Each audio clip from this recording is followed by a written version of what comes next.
Hello दोस्तों, राधे राधे। कैसे हैं आप लोग? आशा है आप लोग स्वस्थ होंगे और बहुत बहुत बहुत अच्छे होंगे। आपके अपने चैनल में आप सभी का स्वागत है।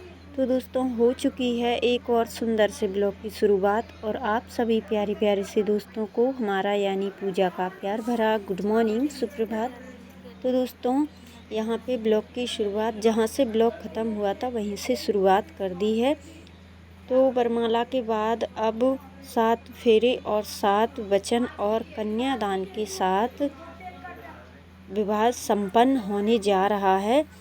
तो यहाँ पे दुल्हन के जो कंकन बांधते हैं, कंकन ये जो ससुराल से आता है, मतलब हमारी तरफ से जो चढ़ावा गया है उसमें रखा गया था, वही कंकन दुल्हन को बांधा जाएगा। तो इस तरीके से 7 सुहागनें कंकन पूजती हैं।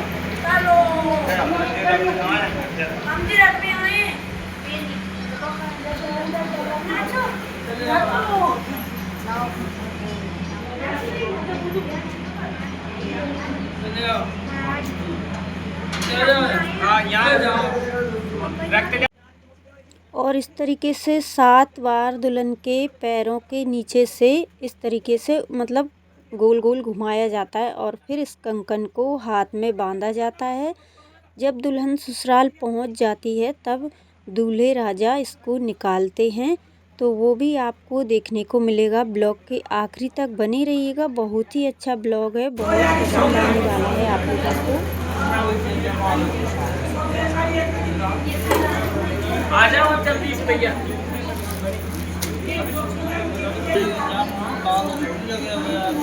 वाला नहीं है इसमें, लोग होगा नहीं इसमें, लोग वाला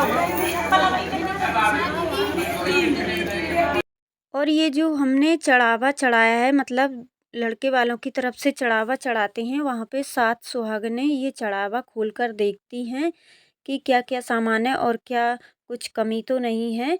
तो ये सभी लोग इसको खोल के देख रही हैं। और फिर इसके बाद दुल्हन के पापा जी मंडप की पूजा करेंगे, तब दूल्हे राजा को मंडप में बिठाया जाएगा। तो भाई आ गए हैं मंडप में फेरे लेने के लिए। तो फेरे क्या, सबसे पहले कन्यादान किया जाएगा और इस तरीके से दुल्हन के पापा जी ये जो तौलिया, पीली वाली तौलिया दे रहे हैं, इसी से गठजोड़ लगाकर फेरे होंगे। इसी तौलिया से गठजोड़ लगाकर, ये देखिए इस तरीके से ये भी गठजोड़ करके बस दूल्हे राजा की ये तौलिया पकड़ के मंडप में ले जाते हैं और फिर बैठकर आगे के कार्यक्रम किए जाते हैं।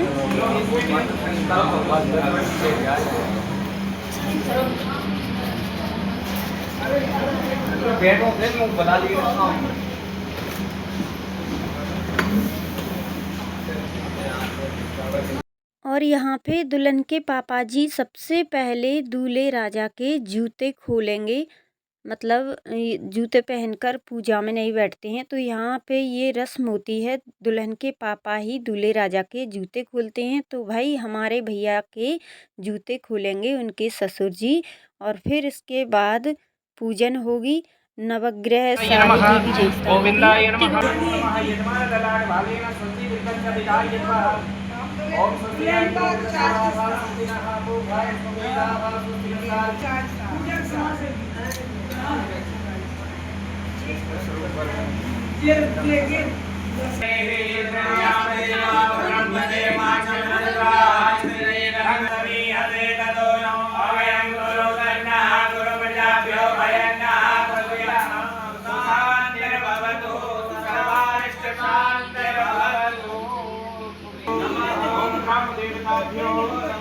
ओम जय वासुदेवताभ्यो ओम स्कार देवताभ्यो ओम सर्वज्ञ देवताभ्यो ओम आदर संकल्पम कुर्यात्। इस बार से ये मानदोरा गोत्र नामनो हम नाम उत्पन्नः प्रार्थना पुष्पमालायां समर्पयामि। माल्यादेवी सुगंधि माल्यदेवी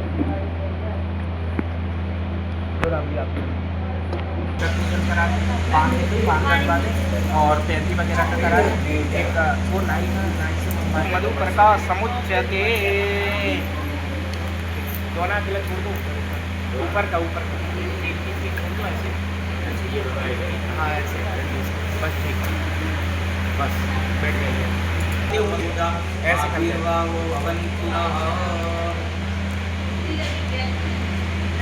थोड़ा सा हल्का सा स्पर्श करा के छोड़ दो।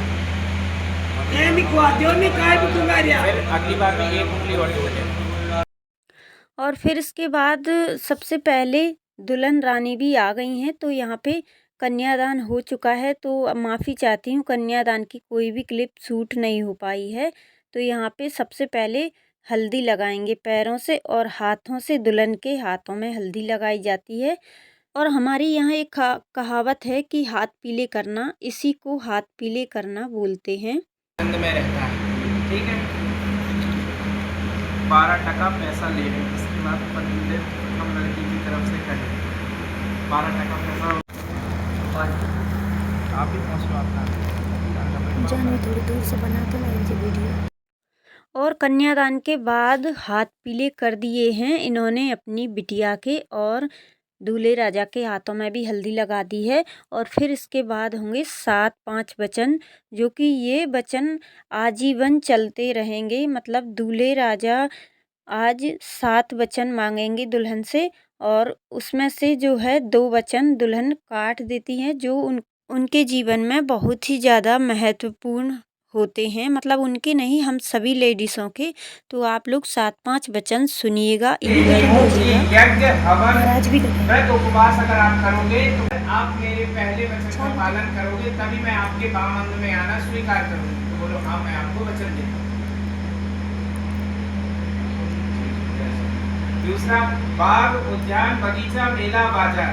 अभी तक आपने बहुत सारा पांडित कर्म किया, क्षेत्र में अपना नाम बनाया, बहुत सारे मेला बाजार में भी घूमे, पर आज से ये आपकी पत्नी होती है, तो आपका कर्तव्य बनता है कि इनको भी साथ ले जाए घुमाने फिराने के लिए, पर परिस्थिति अनुसार, घर की परिस्थिति अनुसार। अगर ये आप इनको दूसरा वचन देते हो, तभी ये आपके वामंग में आना स्वीकार करेंगी। बोलो हाँ मैं। तीसरा वचन ये है, तीर्थ पर्यटन को जाना। आप कहीं जाते हो तीर्थ यात्रा करने के लिए, तो आपका प्रथम कर्तव्य बनता है, माता पिता के बाद अगर कोई हमारा सबसे प्रिय होता है तो वह पत्नी होती है, जो कि एक माँ की तरह ख्याल रखती है। तो आप अगर तीर्थ यात्रा को कहीं जाएं तो अपनी पत्नी भार्या को साथ लेकर जाएं। अगर यह वाला वचन आप इनको देते हो, तभी ये आपके वामंग में आना स्वीकार करें।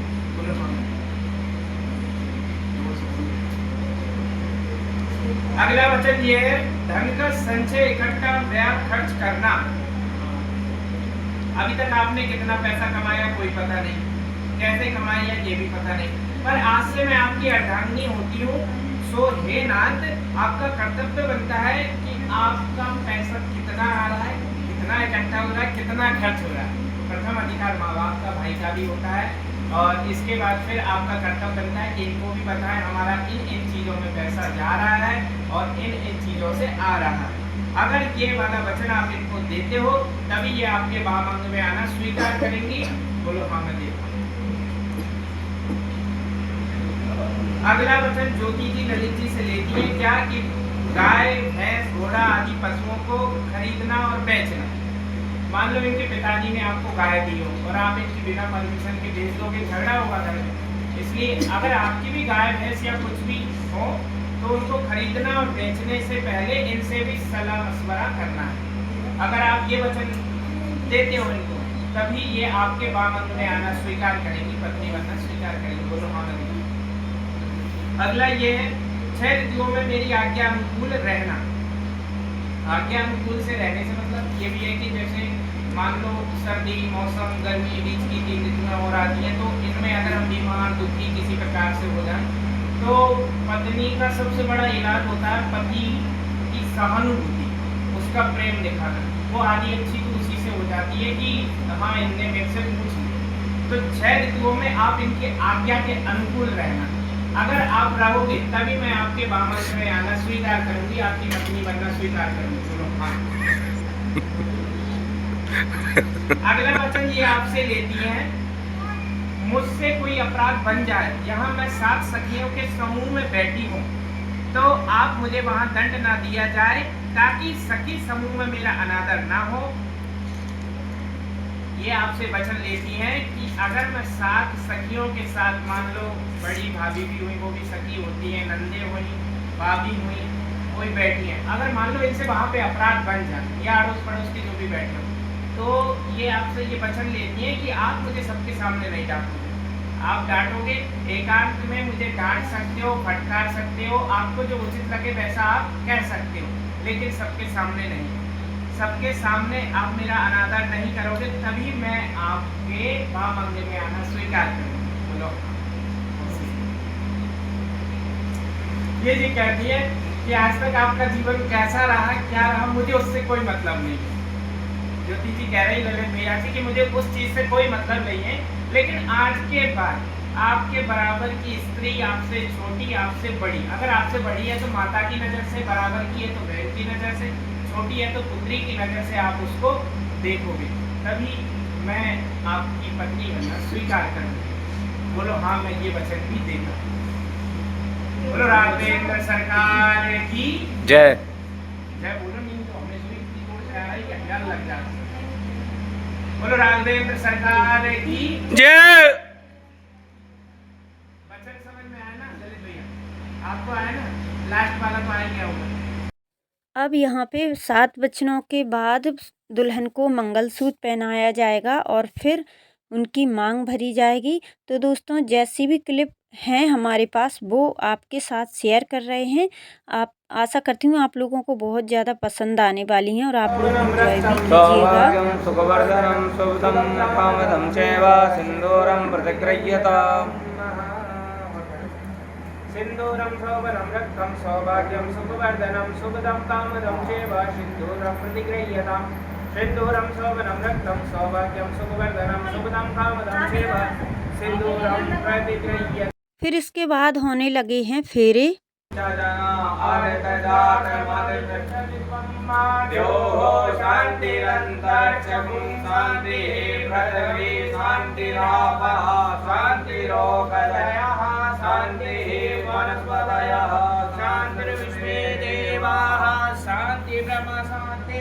सर्वगुण शांति शांतिरेव शांतिः सामा शांतिः यतः समीहसे ततो नो अभयम्। और इसके बाद फिर विदाई का कुछ भी वीडियो नहीं बनाए थे आगे का, क्योंकि आप लोगों को मैंने बताया है दोस्तों, बहुत ही बड़ी मुसीबत आ पड़ी थी हमारे ऊपर, तो इसी वजह से कोई भी क्लिप शूट नहीं कर पाए थे। और इसके बाद है ये गृह प्रवेश होने के बाद, मतलब जैसा सोचा था वैसा कुछ भी नहीं कर पाए हैं। लेकिन क्या है ना, दुल्हन का भी ये दिन फिर बार बार नहीं आने वाला है, तो इसी वजह से ये सारी रस्में कर रहे हैं। और यहाँ पे दुल्हन के कंकन खोलेंगे दूल्हे राजा एक हाथ से और फिर दुल्हन खोलेंगी दोनों हाथ से। कर जाएगी। मामा जी ने कहा से ये था।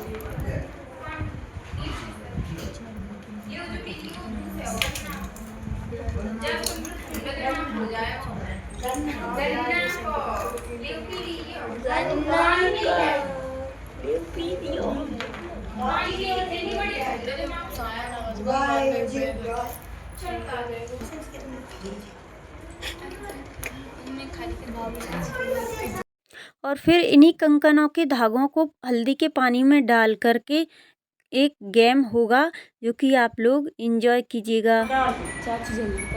अरे अरे देखो,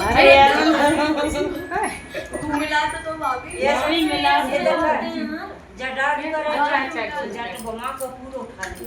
ये तो कहीं नहीं उठा ऊपर उठा। भाभी ने भाई बता ये जो के चला मामी जी ऐसे करो सही। अरे अरे अरे आप देख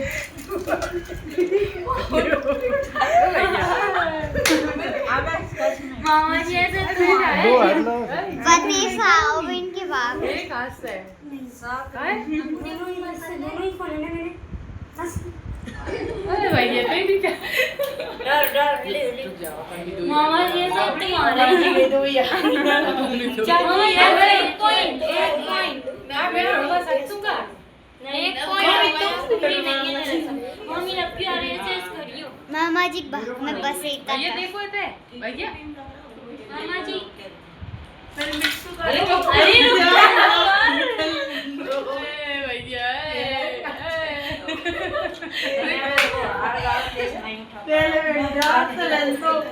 जैसे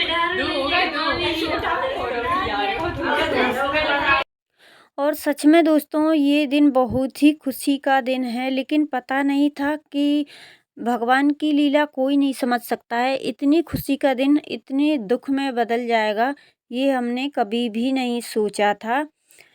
क्या करें, लेकिन उसके हाथ में है, जो उसकी मर्जी है वो तो होकर ही रहता है। तो इसी वजह से हमने कुछ भी फिर वीडियो शूट नहीं कर पाए थे। हमने क्या, किसी ने भी नहीं किया था। जो कुछ बच्चों ने किया है, ये सब बच्चों ने ये शूट किया है, लेकिन ये रस्में करवाना बहुत ही ज़रूरी होता है। इसी वजह से ये सारी रस्में करवाई जा रही हैं। अब ठीक है, जो हो गया है उसको क्या फिर उसी को लेकर बैठे हैं, रहना है क्या? तो इसी वजह से इस बात को छोड़कर, और हम तो थे भी नहीं यहाँ पे, हमें तो पता ही नहीं है क्या कुछ हो रहा है। उल्टो यार जी सही में पीछे ही ना अब लास्ट जवाब देख दिए, अब जीत गया तो अच्छी लो ओ भैया उठ गई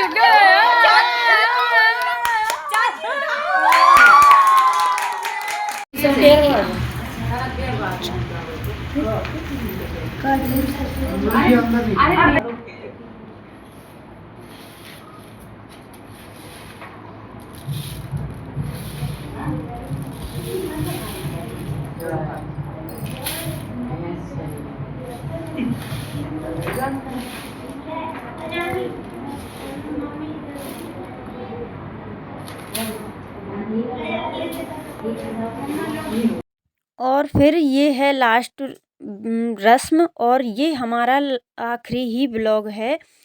तो यहाँ पे दुल्हन रानी 7 बार ये चावल का गिलास भर के रखेंगी सूप में, और दूल्हे राजा अपने बाएं हाथ से दाएं हाथ से नीचे गिराएंगे।